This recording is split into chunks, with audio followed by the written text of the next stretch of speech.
और रुक रहे इस वक्त की बड़ी खबर की ओर। बड़ी खबर आपको बता रहे पश्चिम बंगाल से आ रही है, जहां हिंसा थमने का नाम नहीं ले रही है। इस बार हुगली में पत्थरबाजी की खबर सामने आ रही है। वहां बीजेपी नेता दिलीप घोष के कार्यक्रम में पत्थरबाजी हुई है। रामनवमी को लेकर एक कार्यक्रम के दौरान ये पत्थरबाजी हुई। तस्वीरें आपकी टीवी स्क्रीन पर आपको दिखा रहे हैं, एक्सक्लूसिव टीवी स्क्रीन पर आप तस्वीरें देख रहे हैं, जहां पर दिलीप घोष के कार्यक्रम के दौरान पत्थरबाजी की खबर है। इन तस्वीरों में आप अफरा तफरी को देख सकते हैं। साथ ही यहाँ पर ये भीड़ आपको नजर आ रही होगी। दरअसल ये बीजेपी नेता दिलीप घोष के कार्यक्रम में ये भीड़ आई थी। रामनवमी को लेकर ये कार्यक्रम का आयोजन यहाँ पर किया गया था, लेकिन इसी दौरान यहाँ पर पत्थर चले हैं, ये जानकारी मिल रही है।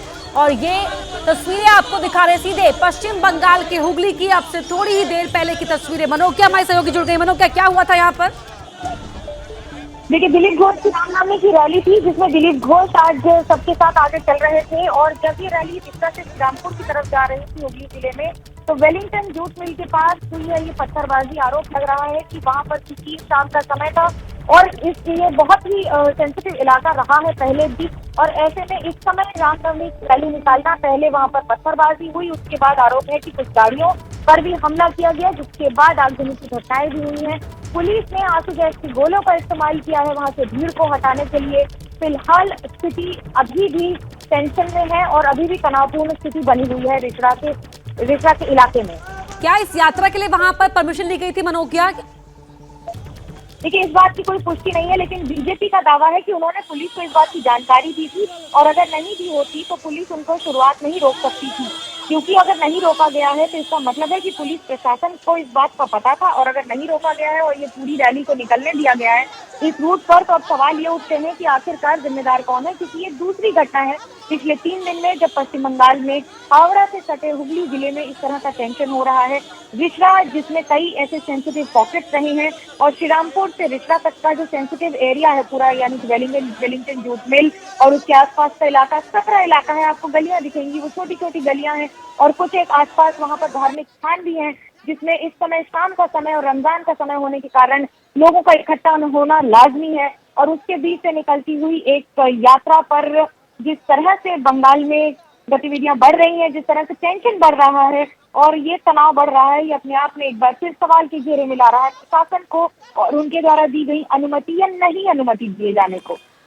बिल्कुल, और तस्वीरें बता रही कि वहां पर किस तरीके से पथराव हुआ है। हम देख पा रहे मनोज एक तस्वीरों में कि किस तरह से अचानक से कहीं से पत्थर आता है, जो सीधे सर पर आकर लगता है। और बता रहे यहाँ पर कि किस तरह वहां पर अफरा तफरी मची होगी इस दौरान।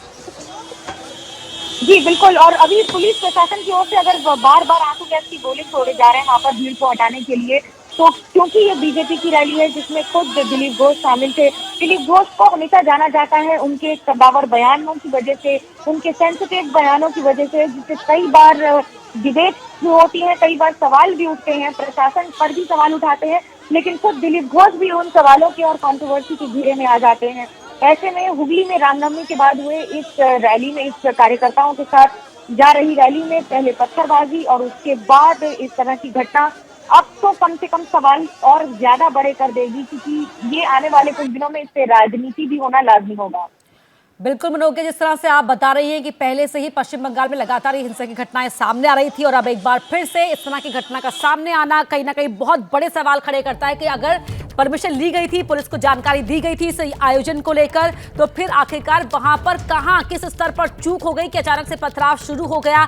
जब पता है कि इतना सेंसिटिव रूट है ये, यहाँ कुछ भी हो सकता है, तो उसके देखते हुए प्रॉपर इंतजाम, पर्याप्त इंतजाम क्यों नहीं किए गए थे। तस्वीरें हम आपको दिखाने, थोड़ी ही देर पहले की तस्वीरें हैं, जो ये हुगली इलाका है। जैसे ही यहाँ पर ये शोभा यात्रा बढ़ती है, वैसे ही अचानक से पथराव शुरू हो जाता है और आप इन तस्वीरों में इस अफरा तफरी को देखकर समझ सकते हैं कि अचानक से वहां पर क्या हुआ। और उसके बाद जब पथराव शुरू हो गया तो स्थिति किस तरह से लगभग अनियंत्रित हो गई। लेकिन अभी मनोज बता रही है हमारी सहयोगी मौके से कि वहां पर अभी फिलहाल हालात काबू में बताए जा रहे हैं।